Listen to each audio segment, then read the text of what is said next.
Beetroot idiyappam எப்படி பண்ணுறதுன்னு பார்க்கலாம். இதுக்கு வந்து நான் ஒரு சின்ன பீட்ரூட் இதை நல்லா கட் பண்ணிவிட்டு தோல்லாம் சீவிட்டு மிக்ஸி ஜாரில் போட்டுட்டு நல்லா ஃபைனாக அரைச்சிக்கிட்டேன்.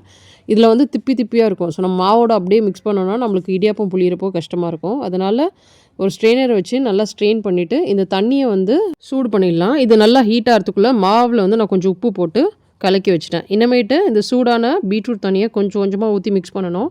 மாவு வந்து மொத்தமாக மிக்ஸ் ஆகணும். ஸோ கொஞ்சம் கொஞ்சமாக தண்ணி ஊற்றி மிக்ஸ் பண்ணும்போது நம்மளுக்கு தெரியும்.